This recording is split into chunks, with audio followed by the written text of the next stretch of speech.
All right, I'm being joined on the line now by a legal consultant, Sheila Minka-Premo. Good morning to you, madam. Thank you for your time. Good morning.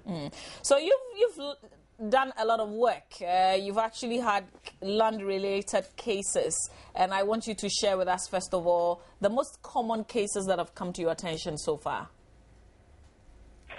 Well, what I'll say is that the types of land-related matters which usually get referred to me are people who are interested in acquiring interest in land. We always advise that it's good to get a lawyer to help you along the way. So a client approaches you, they want to acquire interest in land somewhere. So then you start the process of advising them on what they should do. What we always tell people is you have to make sure that you're dealing with the right person. So when a client comes and has indicated, oh, they found some land somewhere or some agents trying to refer them to some land somewhere, the first thing we ask for is what are the, whatever documentation that they have from the person who is supposed to own the land, whether they have a site plan. So once they furnish us with a site plan, the first thing we do is to undertake a search. That's what any lawyer who deals with land matters would do. We would undertake a search at the Lands Commission, because the Land Commission is the outfit that you need to go to, or documents relating to land are supposed to be registered with them. So at the moment, there are two places that you have to undertake a search. One is an office called, under the Land Commission Act. Currently we have a law called the Land Commission Act, which was passed in 2008, Act 767, which has merged a number of land-related agencies together. So we have what we call the Public Invested Land Management Unit, where we normally would call the Land Commission at the cantonment area. Okay. They have regional offices in all the 10 regions. So if it's in Acquah, you go to the Greater Acquah office and submit the site plan to them, make a request for a search. So they would find out whether the government has an interest in the land or if there's any recorded transaction and inform you. It's also advisable to do another search also at another office of the Land Commission, another division called the Land Registration Division. This used to be known as the Land Title Office, but currently it's called the Land Registration Division. They have some forms that you need to fill to enable you to undertake the search and also submit a site plan to them. So they would undertake a search, see whether anybody has registered title with regard to that land. Once you get the search results, and then you know that, if it's government land, you have to go through you have to get the consent of the government to the transaction.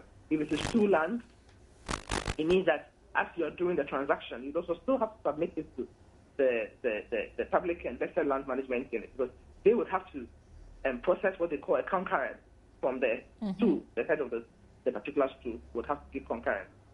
Okay. If it is family land, then once the proper documentation is done and then it's stamped, then we'll have to be registered at the Land Registration Division.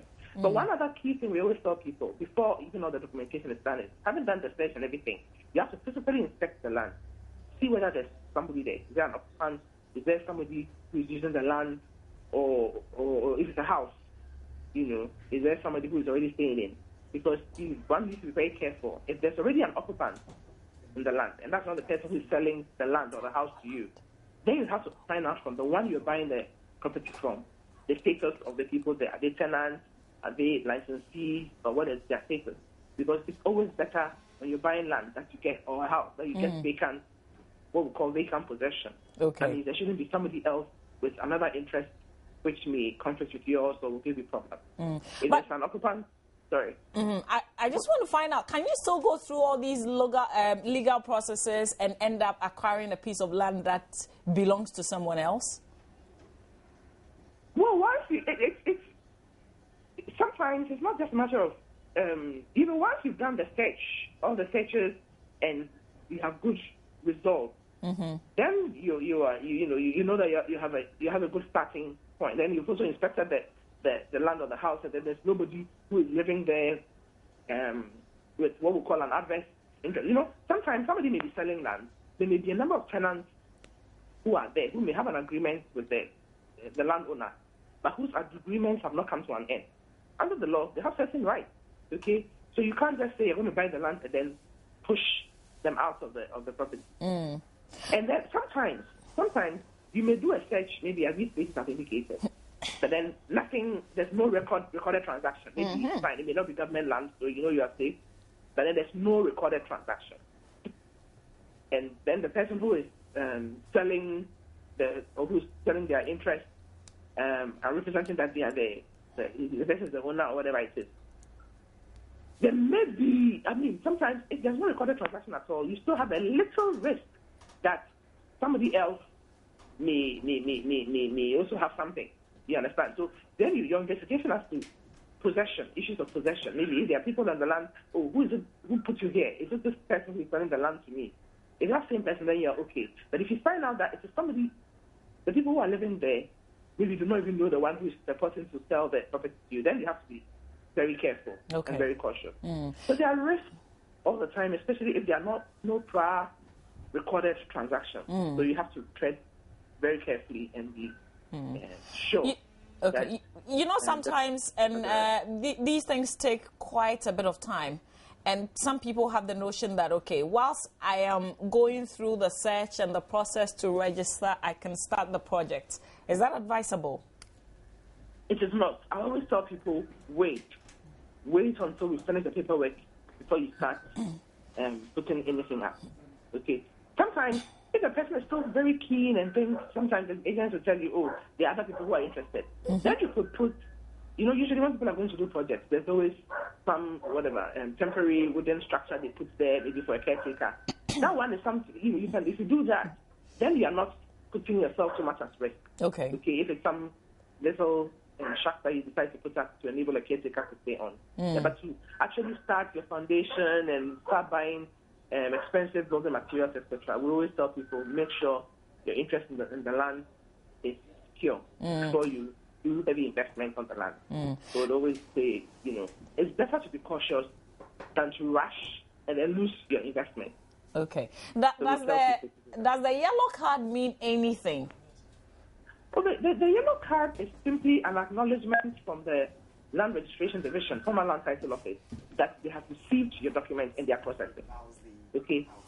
So it doesn't mean anything. It just shows that the person has lodged his title deed with the Land Title, with the Land Registration Division, and they are processing it. There's also if the person has, I always tell people when they come with, the person has a yellow card, be patient, let the person finish processing and get their land certificate before you deal with them. Because it's the land certificate which indicates that they've undertaken the Land Registration Division has undertaken all the relevant searches, and the person is really the true owner of the land. The yellow card doesn't mean anything.